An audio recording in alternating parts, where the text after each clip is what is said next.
I want to brief Nigerians on the actual thing that happened because there has been some misinformation on the social media and on the regular media.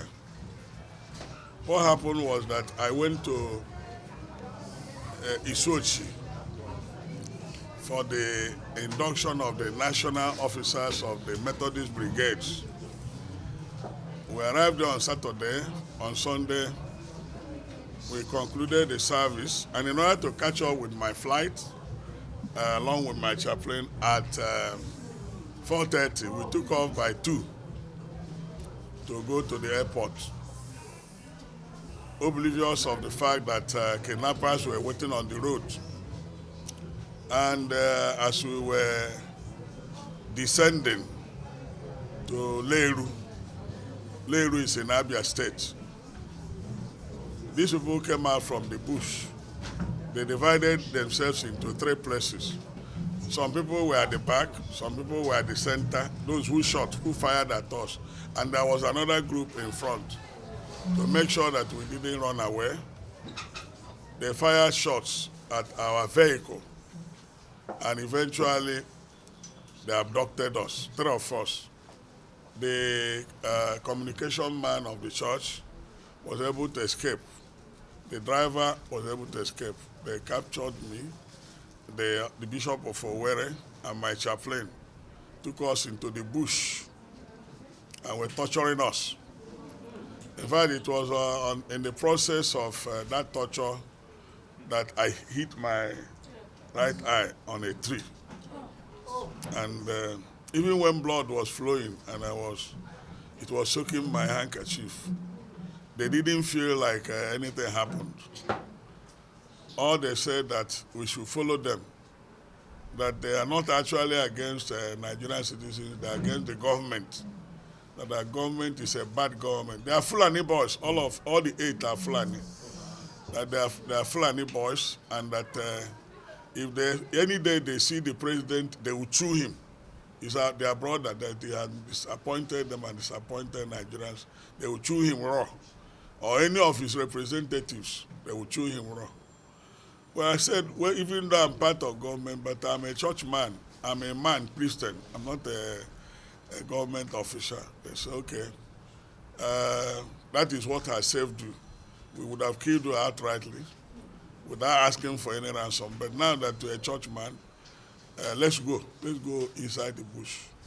So we moved and moved and moved and trekked up to 15 kilometers.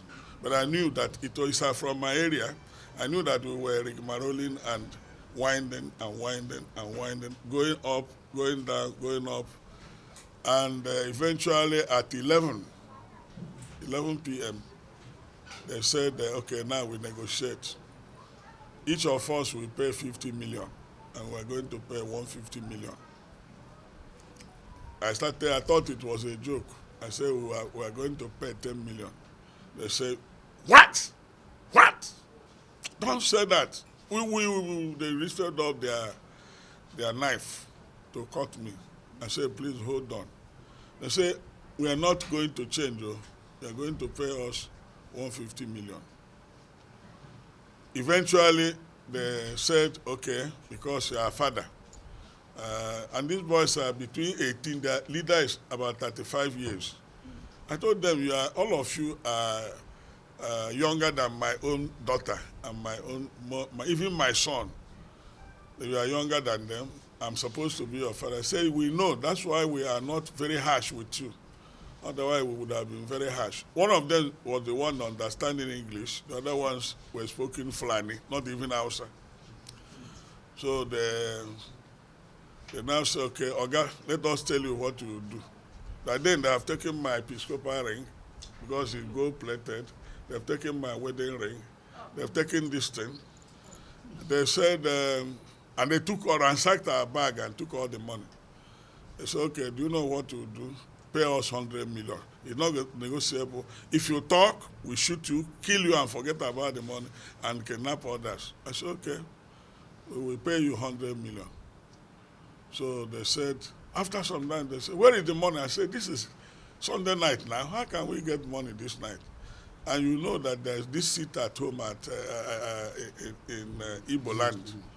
We can't afford the money now. Be patient till morning. We make contacts. Then we make contacts within and around Imo and Abia. Make contact from our SOC. My wife's line was not going, so I know she must have been very depressed and confused. So eventually I was able to get her. I told her my life, nothing has happened. I told my wife I'll be released, but it's a matter of time. And she told me she had already gathered people to pray. So they were praying. Now, at a time they said, we are delaying them.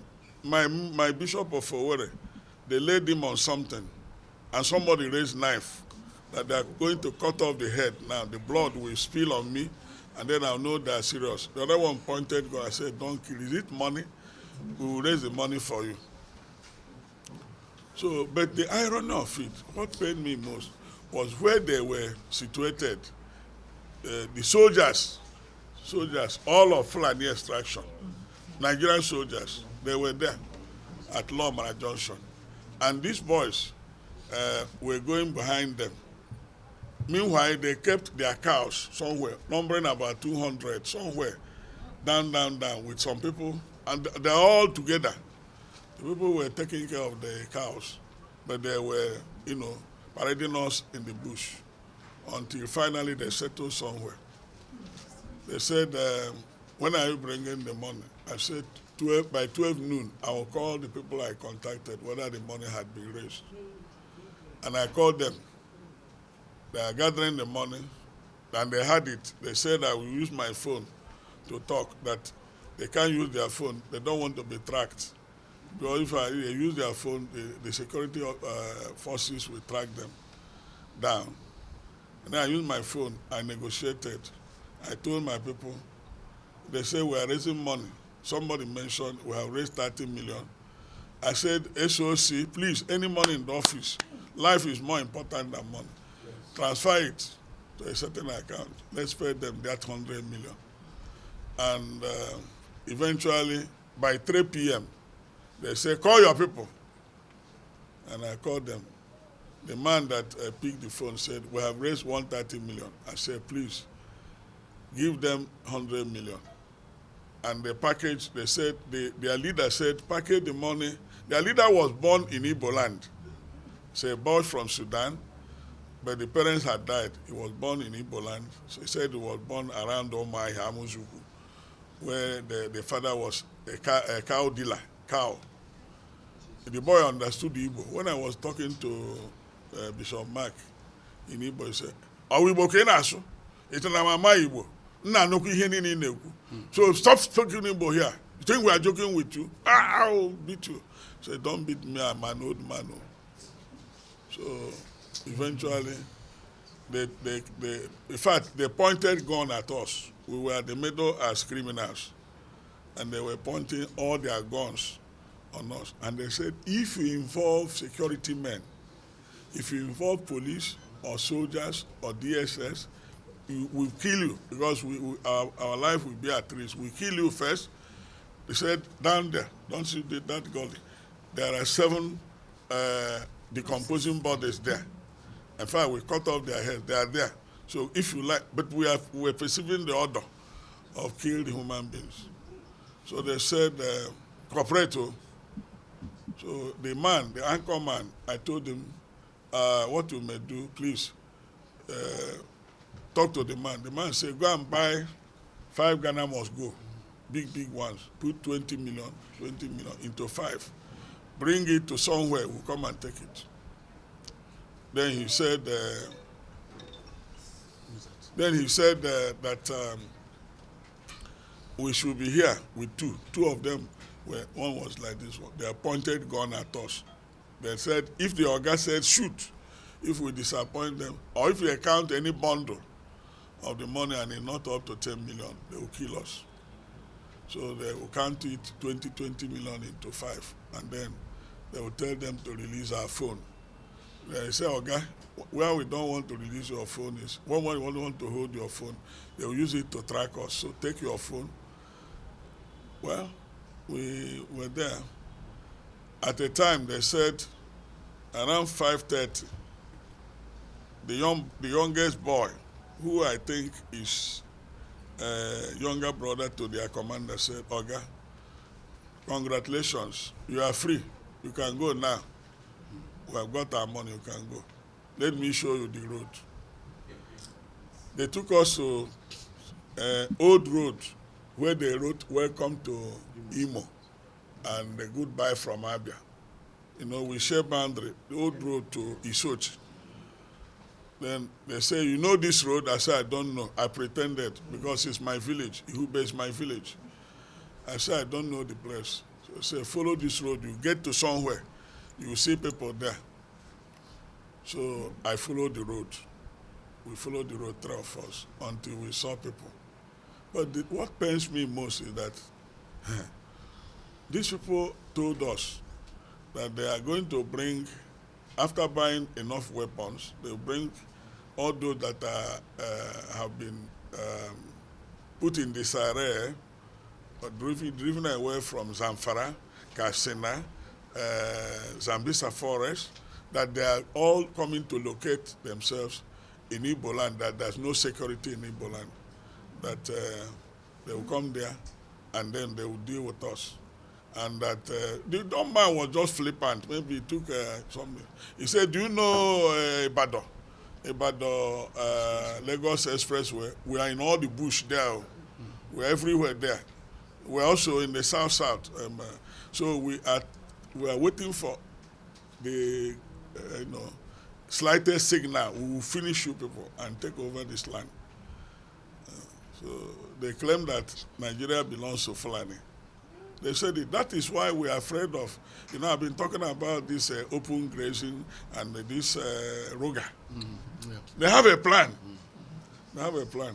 And I accuse the soldiers who are not non-Christians. Some of them are Fulani. They are part of it. Because they are shielding these men. When our people wanted to comb the bush, the soldiers said, "If you move a step, we finish you. Don't go there." So they know where the boys are. They know the location. And what they do is in the daytime, they use their cow to confuse people. Then after some time, the cows will go to rest and they take their gun and do the operation of kidnapping. Government should act decisively. They should act decisively. Otherwise, what is happening in the northern part of the country will be a child's play to what will happen here. So government should sit up, because the primary purpose of government is to secure life and property. Yeah. Any government that has failed in that has failed woefully. And Nigeria is on a reverse gear. We are nosediving. We are nosediving. We don't have security. All the bush we went around, no soldier, no police, nothing. The people, were having a field there. And where they released us was, if they kidnap people along Isukwato, they will parade them round, and there, when they pay ransom, they are released from that particular spot. Those they arrest, they kidnap along Enugu Expressway, Log Banta, they bring them. Eventually, they bring them there to collect ransom. Those they kidnap along anywhere in the south, around the southwest. So they know that they are there. And I guess that when I said to the Oga, "How do you collect this money?" He said, "Don't worry. Once we are through with you, we will invite motorcyclists. They will come and there will be a truck. A truck will come to put the money in the truck." And that the people who paid them said that was exactly what happened. Immediately they came out from the bush. They told them they were monitoring whether there is police or army. They said, "Go up. Okay, come back. Come this way. And then eventually they stopped. A truck came without number.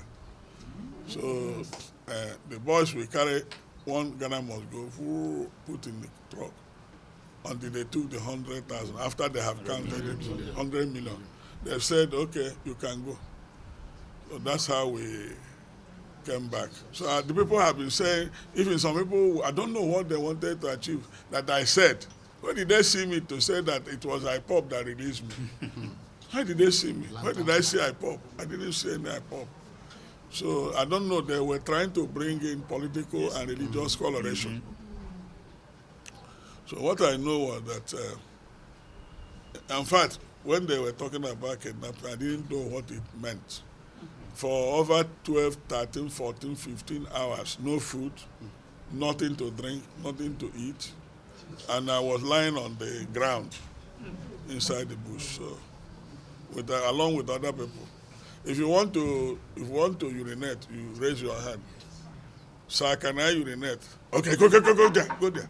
Commandment, go there. If you want to go to toilet, you raise your hand. They say, okay, go there. Don't come near. Go there. They'll send you 2 people to guard you. You come back. So that's the Nigeria we are in. And it's unfortunate. This is what exactly happened. And all the efforts that were made was by my church. Do you understand? Yes. Every effort made was by Methodist Church, Nigeria. Not police, not army, not government. No. It was Methodist Church, Nigeria that made all the contacts and all the efforts. And I want to use this opportunity to thank I didn't know that my members love me this way. The Methodist Church have so great love, stupendous love for their leader. And I knew that the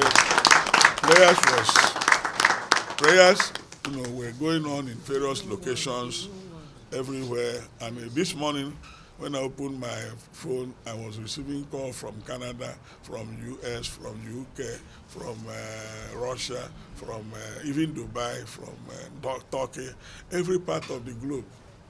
And it was too much, so I had to switch off again. But if I start answering those calls, I will be having a headache. So that's what happened, really. I want the press to know what actually happened so that people will not come and tell you cock and bull story. For instance, a government said they secured my release. I never saw the government that said they secured my release.